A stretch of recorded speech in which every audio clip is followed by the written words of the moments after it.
5 দিন সামাজিক যোগাযোগ মাধ্যম বন্ধ, ইন্টারনেট সংযোগে ধীর গতি এবং 3 দিন সাধারণ ছুটির পরে সব ধরনের অফিস এবং আর্থিক প্রতিষ্ঠানের কার্যক্রম পুরোদমে শুরু হয়েছে। একই সাথে ইন্টারনেটে ফ্রিল্যান্সারদের কার্যক্রম শুরু হয়েছে।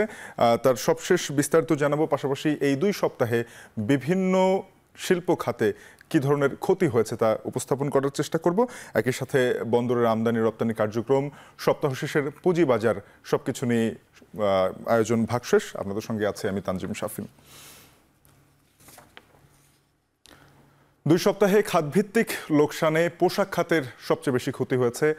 টাকার অঙ্কে যেটি 21,000 কোটি টাকার বেশি প্রভাব পড়েছে ইন্টারনেট সংযোগ না থাকার ফলে। ই কমার্সে 1700 কোটি টাকার মতো ইক্যাব হিসাব দিয়েছে। এসব কিছু নিয়ে আমরা বিস্তারিত তথ্য দেখতে চাই। আরও বেশ কিছু খাত ক্ষতিগ্রস্ত হয়েছে এই 2 সপ্তাহে। ই কমার্স খাতে আমরা 1700 কোটি টাকার ক্ষতি দেখতে পাচ্ছি। এখানে বলে নেই যে আলাদা আলাদা ভাগ রয়েছে এই ক্ষতির মধ্যে। আমরা যদি দেখি যে যারা আমরা বলি এফ কমার্স বা ফেসবুক ভিত্তিক যে প্রতিষ্ঠানগুলো ব্যবসা করছে তাদের ক্ষতি রয়েছে প্রায় 600 কোটি টাকার মতো। এছাড়া যারা ইন্টারনেটের অন্যান্য মাধ্যমে রয়েছে তাদের এই ক্ষতি রয়েছে 10 দিনে। এরপরে আমরা দেখছি যে চামড়া শিল্পে জানেন যে ডিসেম্বর মাসে বড়দিনকে কেন্দ্র করে একটা বড় ধরনের ক্রয়াদেশ পাওয়া যায় বিদেশের বিভিন্ন দেশ থেকে। সেখান থেকে এবছর এই সময় আসলে ক্রয়াদেশটা আসে বড়দিন উপলক্ষে, কিন্তু এবছর যেহেতু কয়েকদিন ইন্টারনেটের মাধ্যমে বিদেশি ক্রেতারা আমাদের সঙ্গে যোগাযোগ করতে পারছিলেন না, দেশের যারা উৎপাদক রয়েছেন, তার ফলে এই চামড়া শিল্পেও 50 কোটি টাকার মতো ক্ষতির কথা তারা জানিয়েছেন। এছাড়া পোশাক শিল্পে 21,450 কোটি টাকার ক্ষতি।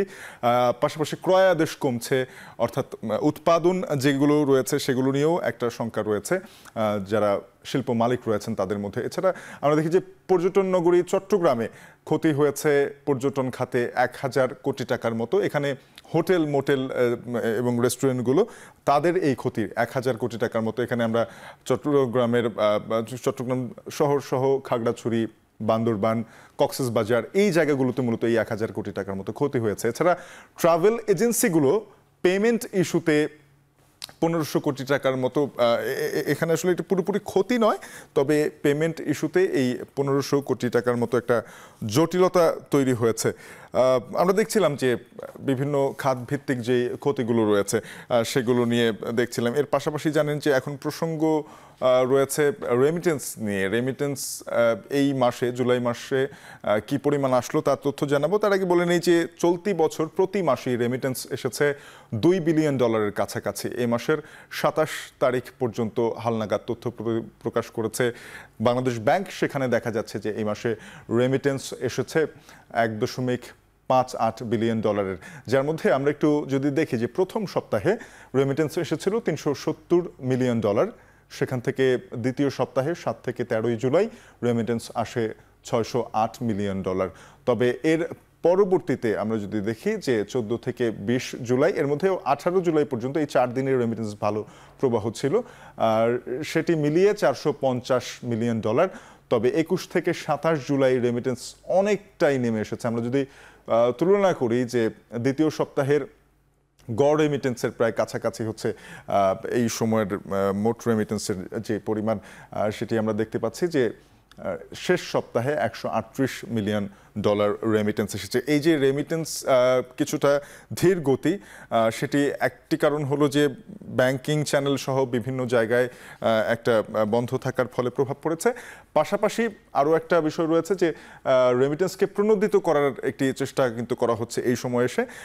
সে কারণেই কেন্দ্রীয় ব্যাংক থেকে মৌখিকভাবে নির্দেশনা দেওয়া হয়েছে বিভিন্ন ব্যাংকে রেমিটেন্সের যেই বিনিময় মূল্য ডলার রেট সেটি বাড়িয়ে দেওয়ার জন্য, এবং সেই রেমিটেন্সের বিনিময় মূল্য বাড়িয়ে দিয়ে 119 টাকা 40 পর্যন্ত উঠেছে।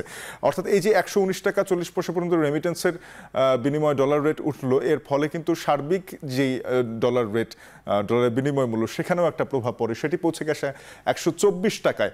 অর্থাৎ এখন প্রতি ডলারের বিপরীতে 124 টাকায় বিনিময় করতে হচ্ছে। আমরা একটু তুলনামূলক চিত্র দেখতে পাচ্ছি যে জানুয়ারি 2021 সালে 84 টাকা ছিল প্রতি ডলারের মূল্য, সেখান থেকে জানুয়ারি 2022-এ 86 টাকা, খুব কম অবমূল্যায়ন হয়েছিল টাকার এই সময়ের মধ্যে। জানুয়ারি 2023 এসে আমরা দেখি যে একটা বড় ধরনের অবমূল্যায়ন টাকার, সেখানে 105 টাকা হয়ে যায় প্রতি ডলার। এরপরে 2024 সালে আমরা দেখছি যে দফায় দফায় টাকার বিপরীতে ডলারের দাম বেড়েছে। মে মাসে কেন্দ্রীয় ব্যাংক থেকে নির্ধারণ করে দেওয়া হয় 117 টাকা। এখানে একটা বিষয় রয়েছে যে এই 117 টাকা যখন নির্ধারণ করে দেওয়া হয়েছিল, ডলার রেট 1 লাফে 7 টাকা বাড়ানো হয়েছিল মে মাসে। সেই মাসে বাংলাদেশের সর্বোচ্চ রেমিটেন্স এসেছিল 254 কোটি ডলার বা 2.54 বিলিয়ন ডলার। তো এই মাসেও আবার সেরকম একটা সিদ্ধান্ত নেওয়া হলো যে টাকার কিছুটা অবমূল্যায়ন করা হলো।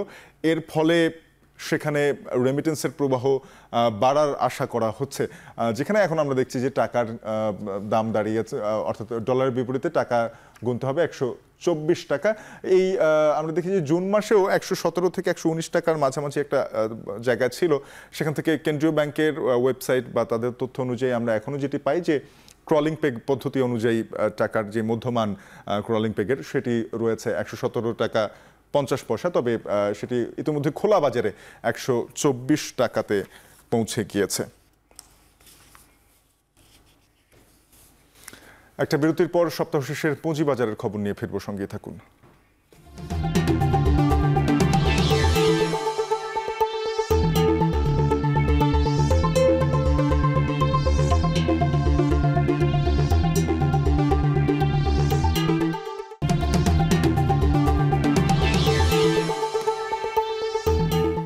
ফিরলাম বিরতির পর, দেখছেন ভাগশেষ।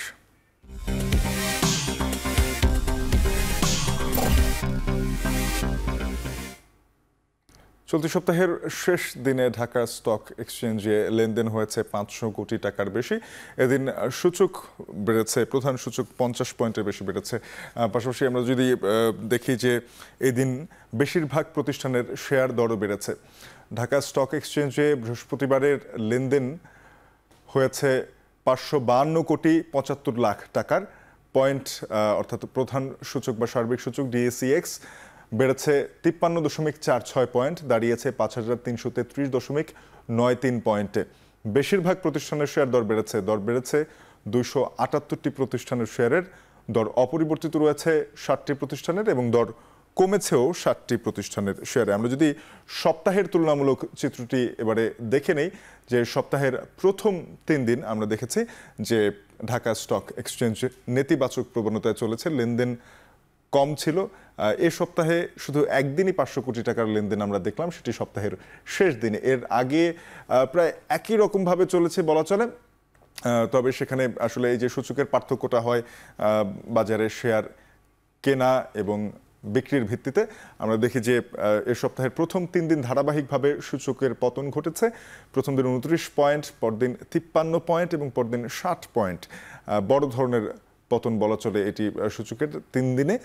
তবে পরের 2 দিনে অর্থাৎ শেষ 2 দিনে কিছুটা ঘুরে দাঁড়িয়েছে পুঁজিবাজার। আমরা দেখছি যে গতকাল লেনদেন হয়েছিল 470 কোটি টাকা এবং সূচক বেড়েছিল 11 পয়েন্ট। আজকে লেনদেন হলো 552 কোটি টাকা, সূচক বাড়লো আমরা দেখছি যে 53.46 পয়েন্ট। প্রধান সূচক এই সপ্তাহের শুরুতে ছিল 5383.72 পয়েন্ট, সেটি এখন 50 পয়েন্ট কমে 5333.93 পয়েন্টে দাঁড়িয়েছে।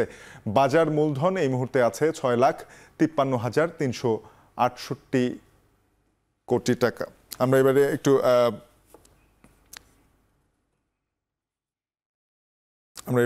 দেখে নিতে চাই যে চলতি সপ্তাহে যে সকল প্রতিষ্ঠান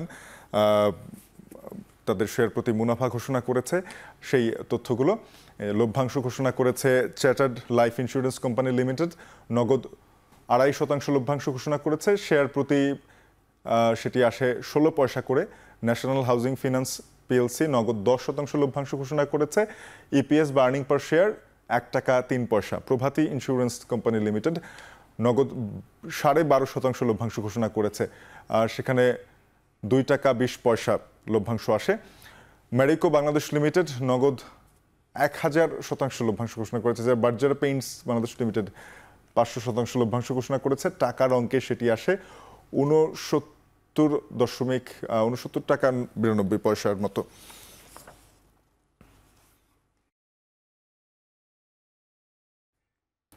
আরও একটা বিরতি নিয়ে ফিরব। ভাগশেষ আয়োজনে থাকছে বন্দর আমদানি রপ্তানির খবর, সঙ্গে থাকুন।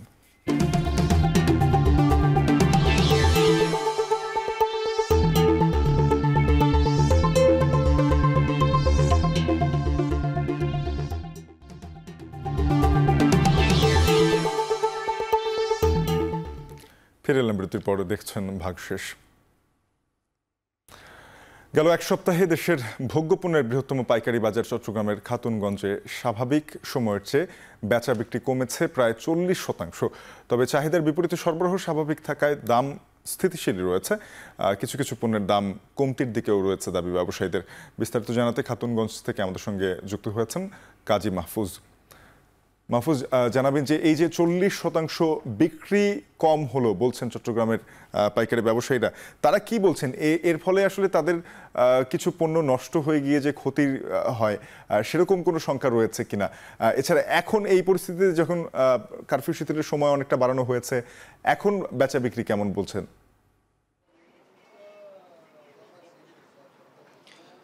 শাফিন, চলতি সপ্তাহের আজকে শেষ দিন, সেই হিসেবে গেল এক সপ্তাহ ধরে চট্টগ্রামের ভোগ্যপণ্যের বৃহত্তম পাইকারি বাজার খাতুনগঞ্জে আপনি যেমনটি বলছিলেন বেচা বিক্রি 40% পর্যন্ত কমেছে। ব্যবসায়ীরা এমনটি কিন্তু আমাদেরকে জানিয়েছেন। আমরা তাদের সাথে কথা বলেছি। এই যে দাম বেচা বিক্রি কমার কারণ হিসেবে তারা কয়েকটি বিষয়কে তুলে ধরছে। এর মধ্যে গত 2 দিন ধরে কিন্তু চট্টগ্রামে বৃষ্টি হচ্ছে। বিশেষ করে যে নিচু এলাকাগুলো রয়েছে সেই এলাকাগুলো প্লাবিত হওয়ার কারণে কাছের ক্রেতারা যেমন আসতে পারছেন না, তেমনি দূরের ক্রেতারাও কিন্তু বাজারে আসতে পারছেন না। তারা এটিকে একটি কারণ হিসেবে দেখছেন। আর আরেকটি বিষয় তারা আমাদেরকে জানিয়েছেন, সেটি হলো গত 1 সপ্তাহ 2 সপ্তাহ ধরেই কিন্তু বেচা বিক্রি অনেকটা কমেছে। তার কারণ হিসেবে তারা বলছেন যে এখানে চাহিদাটা খানিকটা কমে এসেছে।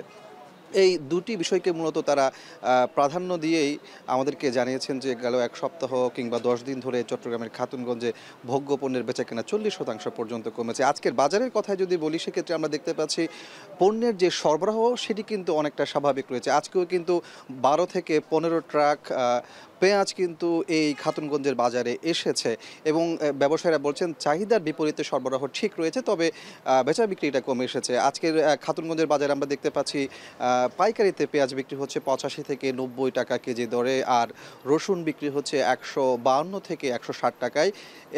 আর আমরা দেখতে পাচ্ছি এখানে আদার দাম এক সপ্তাহের মধ্যে 20 টাকা পর্যন্ত কমে এসেছে। আজকের বাজারে আমরা দেখতে পাচ্ছি 220 থেকে 230 টাকা কেজিতে আদা বিক্রি হচ্ছে। অন্যান্য যে মশলা জাতীয় পণ্যগুলো আছে সেখানেও কিন্তু আমরা দেখতে পাচ্ছি দাম অনেকটা কমেছে। কিছু কিছু মশলা কেজিতে 300 টাকা পর্যন্ত কমে এসেছে, তবে বেচা বিক্রি অনেকটাই কম। তারা বলছেন যে গেল এক সপ্তাহের মধ্যে চট্টগ্রামের খাতুনগঞ্জের মশলার বাজারে বিশেষ করে এলাচ, লবঙ্গ, দারচিনি, গোলমরিচ এগুলোর চাহিদা যেমন কমেছে তেমনিভাবে দামও কমে এসেছে। আজকের বাজারে আমরা দেখতে পাচ্ছি এলাচ বিক্রি হচ্ছে 3000 থেকে 3200 টাকা কেজি দরে, আর লবঙ্গ আজকের বাজারে বিক্রি হচ্ছে 1300 টাকা কেজি দরে, যা 2 সপ্তাহ আগেও বিক্রি হয়েছে 1600 টাকায়। এছাড়া আমরা দেখতে পাচ্ছি দারচিনির দামও কেজিতে 30 থেকে 50 টাকা পর্যন্ত কমে আজকের বাজারে বিক্রি হচ্ছে 420 থেকে 470 টাকায়।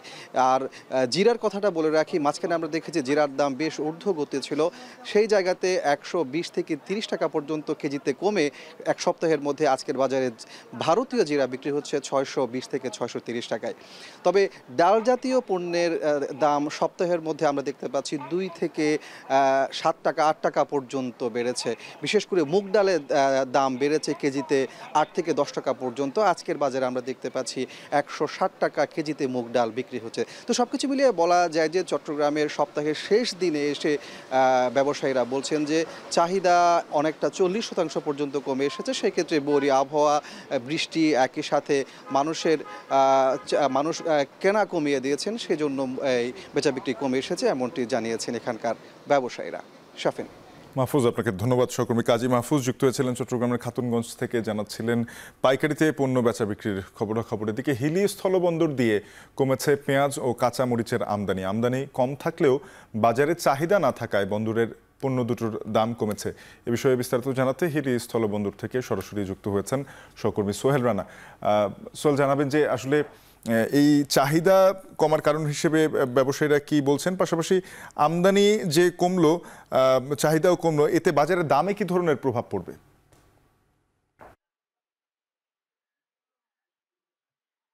শাফিন, আমি আপনাকে একটু জানিয়ে রাখি যে বেশ কয়েকদিন ধরেই কিন্তু দেশের বাজারে পেঁয়াজ এবং যে কাঁচা মরিচের দাম সেটি কিন্তু একটা অস্থিরতা বিরাজ করছিল, এবং সেই দাম নিয়ন্ত্রণে হিলির যে ব্যবসায়ী রয়েছিল তারা, হিলি সহ দেশের বিভিন্ন স্থলবন্দরের যারা ব্যবসায়ী তারা ভারত থেকে কাঁচা মরিচ এবং পেঁয়াজের আমদানিটা কিন্তু শুরু করেছিল, এবং আমদানিটা যখন পরিমাণ বাড়তে থাকে সেই সময়ে কিন্তু দামের আস্তে আস্তে প্রভাব পড়তে শুরু করেছিল, এবং এখন কিন্তু দাম অনেকটাই নিয়ন্ত্রণে এসেছে আমরা দেখেছি। আমি যদি আপনাকে একটু জানিয়ে রাখি শাফিন, যে সপ্তাহখানেক আগেও এই বন্দর দিয়ে প্রতিদিন যেখানে 20 থেকে 25 টাকা কাঁচামরিচ এবং 25 থেকে 30 টাকার মতো পেঁয়াজ আমদানি হতো, সেই আমদানির পরিমাণ এই সপ্তাহে অনেকটাই কমে গেছে। আমরা দেখতেছি এই সপ্তাহে দেখেছি যে প্রতিদিন যেখানে 20-25 ট্রাকের বিপরীতে 5 থেকে 7 ট্রাক কাঁচামরিচ আমদানি হচ্ছে, এবং পেঁয়াজও কিন্তু প্রায় 10 থেকে 15 ট্রাক, কোনোদিন 18 ট্রাকের মতো কিন্তু আমদানি হচ্ছে, এবং আজকে এখন পর্যন্ত এই বন্দর দিয়ে পেঁয়াজ 20 ট্রাক আমদানি হয়েছে এবং কাঁচামরিচ প্রায় 5 ট্রাকের মতন আমদানি হয়েছে। আমদানির পরিমাণটা যদিও কমে গেছে, তারপরেও বাজারে কিন্তু ভোগ্যপণ্যের এই দুটি ভোগ্যপণ্যের দাম কিন্তু অনেকটাই কমেছে, এবং সাধারণ ক্রেতা যারা তারা কিন্তু অনেকটাই স্বস্তি। আসলে দাম কমার কারণ হিসেবে যেটি ব্যবসায়ীরা বলছেন যে আসলে বাজারে যোগান যে পরিমাণে রয়েছে তার তুলনায় কিন্তু চাহিদাটা অনেকটাই কম। আমি বাজার মূল্য যদি আপনাকে বলি, যে প্রতি কেজি পেঁয়াজ বন্দরে কিন্তু 80 থেকে 85 টাকার মধ্যে বিক্রি হচ্ছে, যা গেল সপ্তাহে 90 টাকা কেজি ধরেও বিক্রি হয়েছিল, এবং কাঁচামরিচ যদি আমি বলি, কাঁচামরিচ গত সপ্তাহে এখানে বিক্রি হয়েছে 150 থেকে 200 টাকা কেজি, যেটি চলতি সপ্তাহে বন্দরে পাইকারিতে বিক্রি হচ্ছে 90 থেকে 100 টাকা, এবং সেটি খুচরা বাজারে বিক্রি হচ্ছে 120 থেকে 130 টাকা কেজি ধরে। অর্থাৎ যে কাঁচামরিচ এবং পেঁয়াজের দাম শতক ছুঁয়েছিল সেটি কিন্তু এখন অনেকটাই নিয়ন্ত্রণে এসেছে, এবং সাধারণ যারা ক্রেতা রয়েছেন তারাও কিন্তু অনেকটাই স্বস্তি ফিরেছে বলছেন, এবং ব্যবসায়ীরা বলছেন এরকম আমদানি যদি স্বাভাবিক থাকে, বাজারে যোগান বাড়লে দাম, চাহিদা না থাকলে দামটি কিন্তু এরকম কমই থাকবে বলে তারা আমাকে জানিয়েছে। তো সব মিলিয়ে বলা চলে শাফিন, আমদানি কম থাকলেও চাহিদা কম থাকবার কারণেই কিন্তু এই দামে প্রভাব পড়েছে। তো এই ছিল আমার কাছে হিলি স্থলবন্দর থেকে আমদানি রপ্তানি নিয়ে সর্বশেষ পরিস্থিতি। শাফিন, সোহেল, আপনাকে ধন্যবাদ। সহকর্মী সোহেল রানা যুক্ত হয়েছিলেন হিলি স্থলবন্দর থেকে।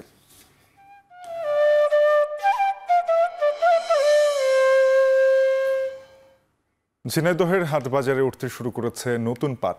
মন প্রতি পাট বিক্রি হচ্ছে 2700 থেকে 2800 টাকা দরে। প্রান্তিক আর বর্গা চাষিদের উৎপাদন খরচই উঠছে না।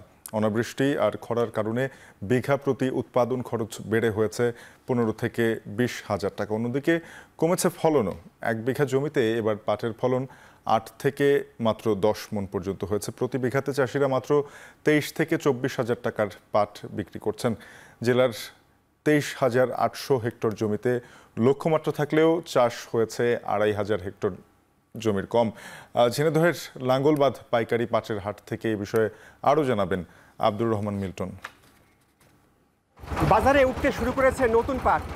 এই মুহূর্তে আমরা রয়েছি ঝিনাইদহের লাঙ্গলবাদ ঐতিহ্যবাহী যে পাটের পাইকার হাট, সেই পাটের হাট 100 বছরের পুরাতন এই হাটে 4টি জেলার পাইকার ব্যবসায়ীরা আসে পাট কেনাবেচা করতে। এখানে রাজবাড়ী, কুষ্টিয়া, মাগুরা এবং ঝিনাইদহ এই 4টি জেলার পাইকার ব্যবসায়ীরা আসে পাট কেনাবেচা করতে। এখানে প্রান্তিক চাষিরা, বর্গা চাষিরা আসে তাদের উৎপাদিত পাট নিয়ে আসে এই বাজারে।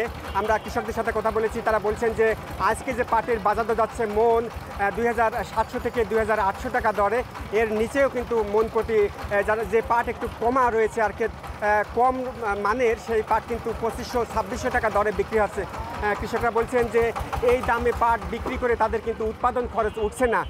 শুরুতেই যে অনাবৃষ্টি এবং খরা ছিল, সেই খরার কারণে কৃষকরা সময় মতো পাটের বীজ বপন, সার, সেচ, নিড়ানি এগুলো কিন্তু দিতে পারেনি।